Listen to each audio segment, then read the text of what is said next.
아니 근데 민주당 공천이 이렇게 일사천리로 잘 되는 부분들도 있지만은 사실 한편에는 이제 하나 둘 이제 어려운 지점들 존재하는 건데 그럼요. 예를 들면은 부산시장 후보로 여론조사에서 독보적인 지위를 달리고 있는 전재수 후보 같은 경우에도 뭔가 수사가 지금 매듭지어지지 않은 상황이다 보니까 당에서 선거를 석 달 앞둔 상황에서 공천 여부를 좀 어떻게 해야 될지 그런 고민도 있을 수 있는 거 아닙니까? 그러나 뭐 방향을 뭐 잡은 것 같습니다. 이제 본인이 결단을 하면 네. 민주당으로서는 당연히 기회를 주겠다는 게 어디서 신호가 나왔냐면 추가 모집 추가 모집. 을 열었잖아요. 그래서 원래 이제 기초 단위는 그러니까 뭐 구청장, 시장, 군수 단위는 각 지역 광역 시당 시도위원회에서 이제 합니다. 그런데 광역 17개 광역 지금 이제 좀 줄겠네요. 이제 광역 그렇죠. 통합을 통합이 했으니까. 되니까요. 네. 근데 그렇게 되면 그 광역 단위는 저 단체장을 중앙당에서 하거든요. 근데 뭐 지금 이제 공천을 막 이제 발표를 하는 순간에도 이렇게 열었잖아요. 그러면 이제 부산은 본인의 의사를 확인했을 것 같고 아마도. 전재수 네. 전 장관이 어떻게 할 건지 그래서 아마 하는 쪽으로 생각을 하고 있습니다. 전재수 후보 같은 경우에는 그러하다고 치는데 예를 들면 저는 개인적으로 떠오르는 후보 중에 하나가 김용 전 민주연구원 부원장 같은 경우에는 사실은 항소심에서 실형이 선고된 상황이거든요.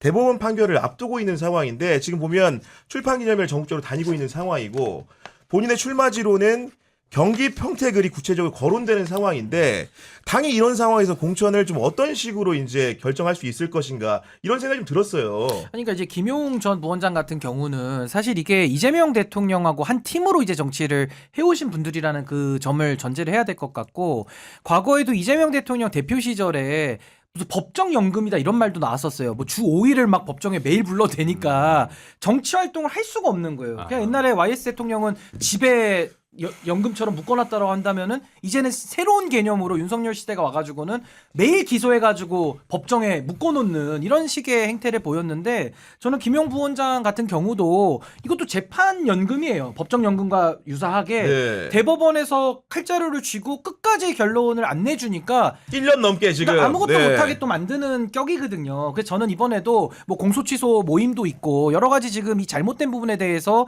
지금 뭐 국정조사도 하겠다는 거 아니겠습니까? 그렇다라고 한다면 전 이제 이재명 대통령과 관련된 분들에 대해서는 전 조금 더 이거는 좀 잘못된 수사와 기소와 재판에 대해서 국민들이 이제는 좀 동의할 수 있는 여건이 저는 많이 형성이 됐다라는 생각이 들어서 전 이분들에 대해서도 뭐 피선거권을 언제까지 이거를 거의 연금 상태로 묶어둘 수는 없는 거기 때문에 전 여기에 대해서는 국민들의 평가를 한번 받아보든지 또 거기에 대해서는 저는 좀 더 그 여러 가지 잘못된 수사들에 네. 대한 바로잡는 부분도 전 같이 좀 우리가 봐야 되지 않을까 싶습니다.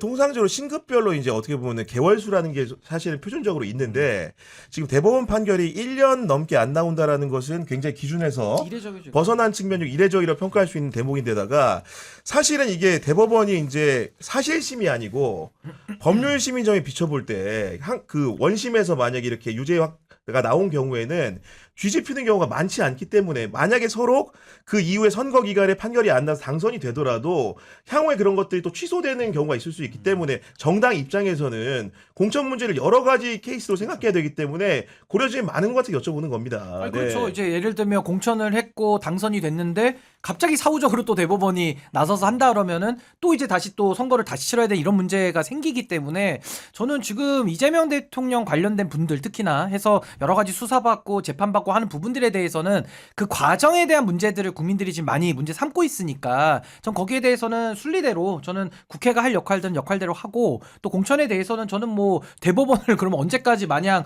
끝까지 그러면 기다려야 되는 것이냐 이런 반문도 있기 때문에 저는 그냥 원리 원칙대로 해서 저는 국민들의 평가를 받는 것이 이 윤석열 시대 이후에는 네. 조금 요거는 좀 정리되는 과정에 있는 과도기 아닌가 저는 그런 생각이 듭니다. 그러니까 일부에서는 사실은 이제 부위원장님이 법사위도 하시고 잘 아시겠지만은 기본적으로 이제 대법원이 혹시나 모종의 뭐 그 정치 게임을 하는 게 아니냐라는 그러니까 선고일자를 확정을 안 해주다 보니까 차라리 선고를 선거 전에 해주겠다. 예를 들면 그 이후에 기일을 잡겠다 이런 식의 의사표명이 있다고 한다면 모르겠는데 뭔가 정해지지 않는 불확실성을 오래 가져가다 보니까 조희재 코트가 혹시나 관여도가 높은 게 아니야 이런 의심을 하는 분들도 있는데 실제로 법사위원 지내보셨으니까 어떤 관점에서 보고 계십니까?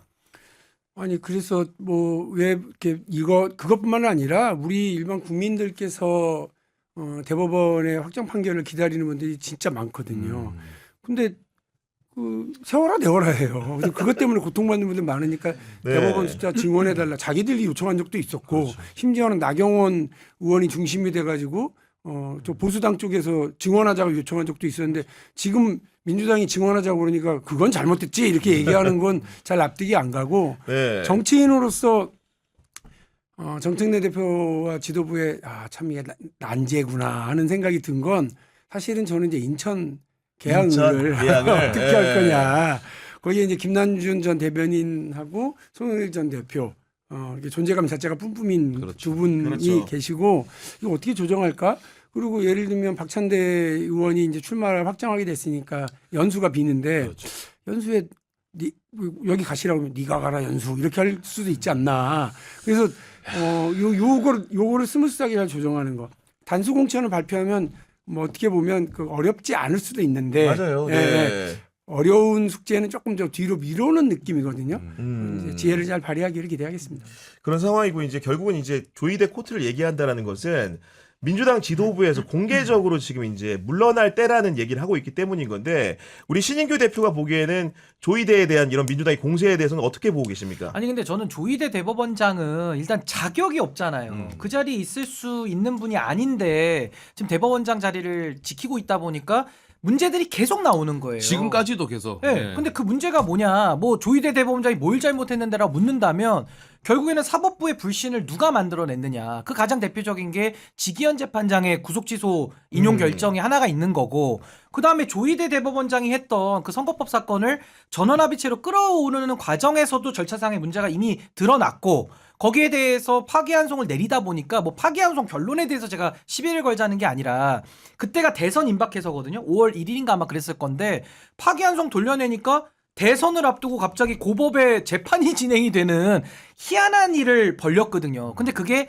국민적인 어떻게 보면은 그 저항 때문에 그게 스톱이 된 것이지 사법부 스스로 제어한 건 아니었습니다. 사실은 그때 당시에. 근데 그렇게 되면 국민들의 어떻게 보면 대통령에 대한 선택권, 국민 주권을 침해하는 것일 뿐만 아니라 우리 헌법에 보면 후보자들은 선거운동의 기회균등의 그 자유가 보장이 돼 있습니다. 근데 기회균등에 대해서도 사실은 이재명 당시 후보의 기회균등을 침해하는 헌법적인 위반의 문제들이 있기 때문에 이런 일을 벌였으면요. 본인이 나와서 해명을 한번 해야 될 거 아니에요.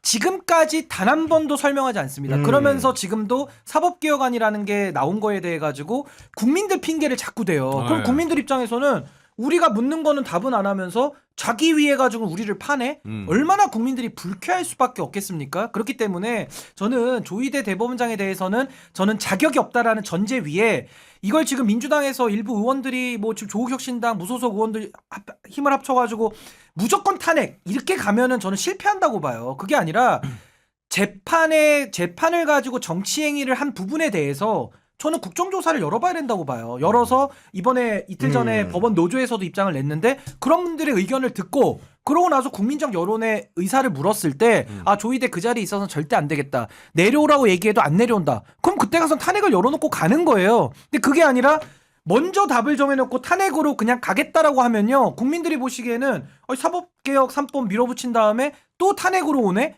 이러면 사법부 장악하는 거 아니야라는 빌미를 준단 말이에요. 그렇게 가서는 안 된다. 그래서 저는 지금도 국정조사를 좀 하고 네. 조이대 문제에 대한 이 휴먼 에러를 바로잡는 그 방안을 저는 국민들과 상의하는 것이 지금 가장 국회가 해야 될 일 아닌가. 그럼 민주당에서 당론으로 탄핵을 밀고 가는 건 아니고 얘기해 주신 것처럼 일부 의원들이 모여가지고 지금 그렇게 이야기를 하고 있잖아요. 앞서가면 안 돼요. 근데 그게 일단은 그러면은 탄핵 대신 국정조사로 확실히 일단 가보자. 국정조사부터 해보자라는 사전 작업이라고는 보기가 어렵나요? 아니, 그러니까 모든 일에 순서가 있고 일이라는 게 우리가 일머리도 있어야 되잖아요. 결국 정치가 국민들의 동의 없이 어떻게 합니까?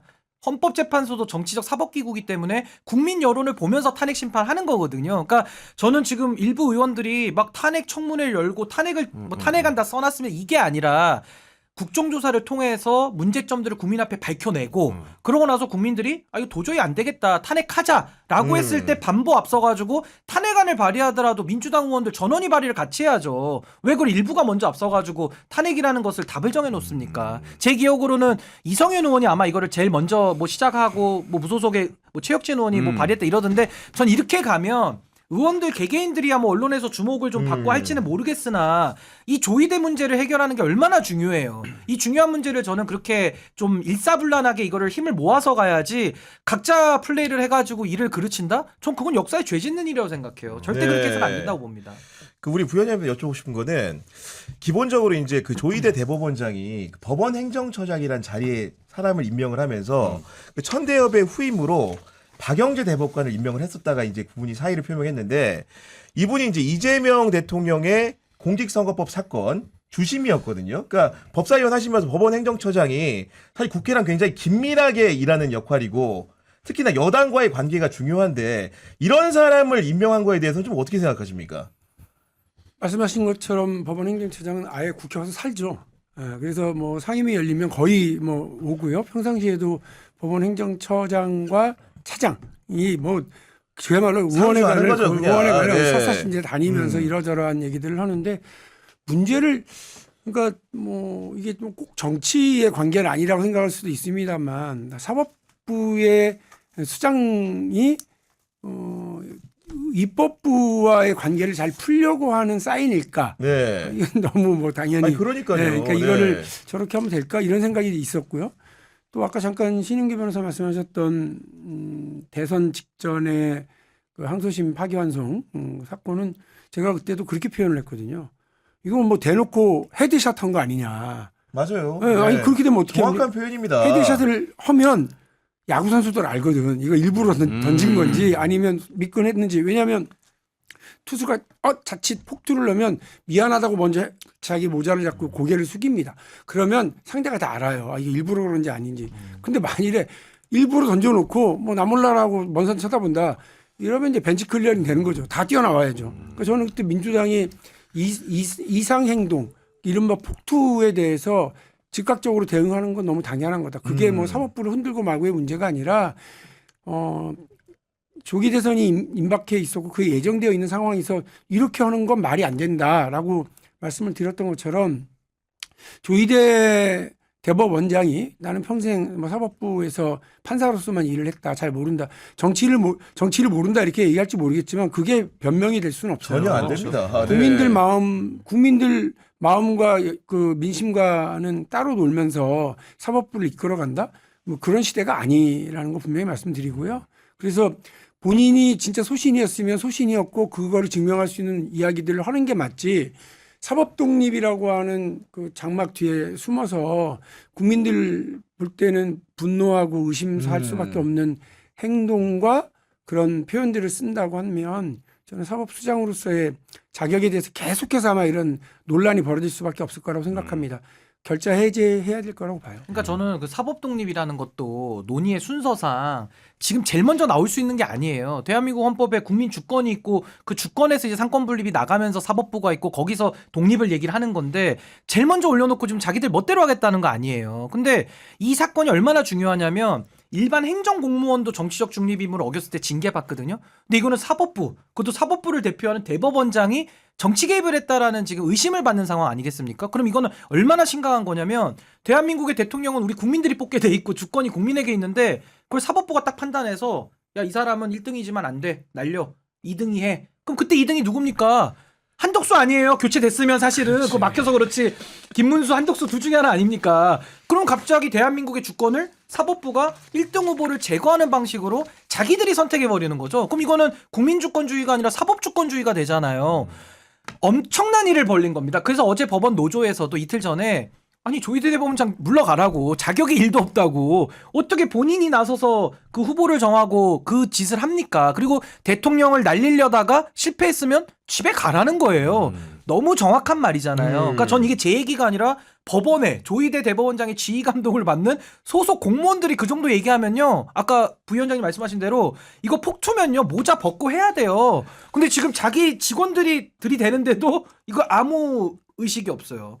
이런 사람은 저는 그 자리에 있을 자격이 있나라는 근본적인 의문을 전 제기할 수밖에 없는 그럼요. 겁니다. 그건 맞는 말이죠. 알겠습니다.